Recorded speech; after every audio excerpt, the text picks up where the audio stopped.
Welcome back to Angelo's Tennis, and this is going to be a quick one.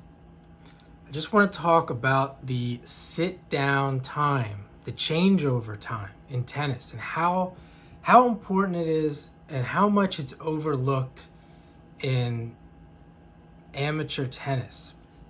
Now, if you've been watching my channel, you saw I just posted three matches that I played recently.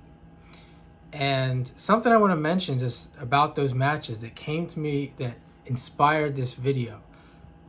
I would say for me personally, a majority of my experience in tennis has included this. I have played tournaments, but the majority of my tennis has been basically friendly tennis matches with friends, with people I've met on the street, people I've met here and there.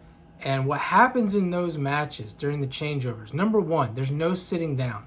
No one ever sits down. And as I said, I played tournaments, and I know there's a difference. And my tennis would be extremely better. In fact, when I played tournaments, I could tell my tennis would be better, and yours would probably be better too if this was the case, because I know that the majority of people in tennis are doing the same thing during the changeover. No one is sitting down at all. That's one thing. And the second thing, everyone's talking to each other, which I'm perfectly okay with. This isn't like a knock on the people that I play with. That's one thing I love about tennis. I love the changeover. I love talking and socializing in between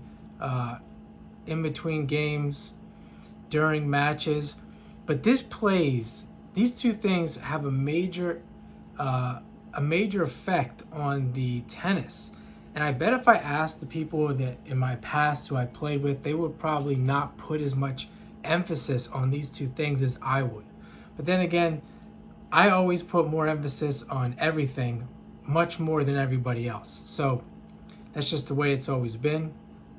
But I'm saying in this video, I still believe, for me personally, at least for me personally, and maybe for you as well, that those two things, not sitting down during the changeover and having conversations while playing, is affecting the quality of the tennis. It's affecting who wins the match. And I can say that for me, because I do think that for the most part I am underachieving when it comes to wins and losses, which again, I'm perfectly okay with that. Because I know that if I took my tennis more seriously and I was in a somewhat of a tournament structure permanently, my tennis would get a lot better. I would get a lot better. And more on that in the future. Because my tennis, if this continues, my tennis is going to get a lot better. But the two things that I really thinking about here is the sit down period. Just the fact that you're sitting down, you have a time to rest. If you're not breathing very well, you're sitting down. It's like a reminder to breathe. So there's that. There's the breathing, and then there's the focus, the concentration. I mean, I might go into a match. Most of the matches I'm playing, I might go into them thinking a general idea of what I want to do, maybe something that I want to focus on to get more practice out of it. Because again, someone like me, I'm not practicing at all. I can't tell you the last time I actually practiced.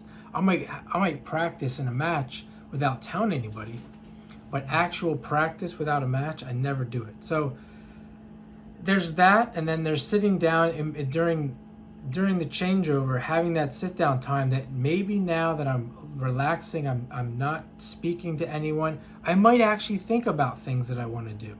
I might actually think clearly about changing some things, making some little tweaks here and there. That if I'm definitely in a conversation with whoever I'm playing, I'm not doing any of this. It's too difficult. I mean, maybe something will come to me, but I'm not going to be able to sit there and have a little conversation in my head. I'm certainly not going to have my little fucking notebook out that these kids have. They're writing all their notes down. None of that shit. And I wouldn't do that anyway. But yeah, these two things I just wanted to point out. If you're not doing them, or if you're judging if you're judging matches when you're not doing this, or you're judging other people who aren't doing this, I mean, it's totally, I mean, you can judge all you want, but it's a totally unfair judgment. I mean, compared to serious tennis players, this changeover time is extremely important in its effect on a tennis match. I mean, there's a couple other things that are going on as well in the changeover. A couple of things. Most players, I'm willing to guess. I'm usually decently prepared, but I'm not well prepared. And I'm willing to guess that most tennis players out there playing are not well prepared. And again, I'm not saying this is an excuse, that you should use this as an excuse, but overall, if you find yourself losing a lot of tennis matches, and these are the kind of tennis matches you're playing, I wouldn't put that much importance on them. We can think of, outside of USTA, or even if UTR or even USTA, if these things are occurring even in serious tennis matches where you're not sitting down, you're having conversations, even with someone you just met, it can't be judged. It can't be judged seriously. And if the other guy's talking to you, I would just let him talk. I mean, I would have a conversation with him. I'm not going to take any of this too seriously either, because I can't think of a situation in tennis in my life or anytime soon where I shouldn't be having a conversation with somebody on the changeover, because it really doesn't matter. Even USTA, any situation. The only situation I can think of where I wouldn't have a conversation is probably a professional tennis track. If you're trying to get into the top 100 and you actually think you have a serious chance. If you don't have a serious chance, if you don't think you have a serious chance, and you're in college, even if you're in college, I wouldn't even take that seriously.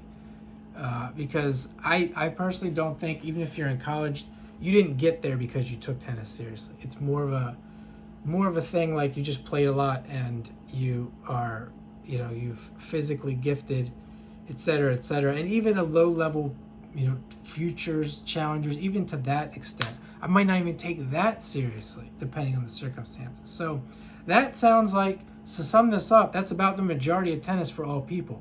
That's how I see it. At least that's how I see it nowadays. I wish I would have had that mindset when I was younger. And if someone sees that as an excuse, well, I mean, I'm okay with that, because I'm happier, my tennis is better, and I'm way more optimistic, and just general day to day, my life is better.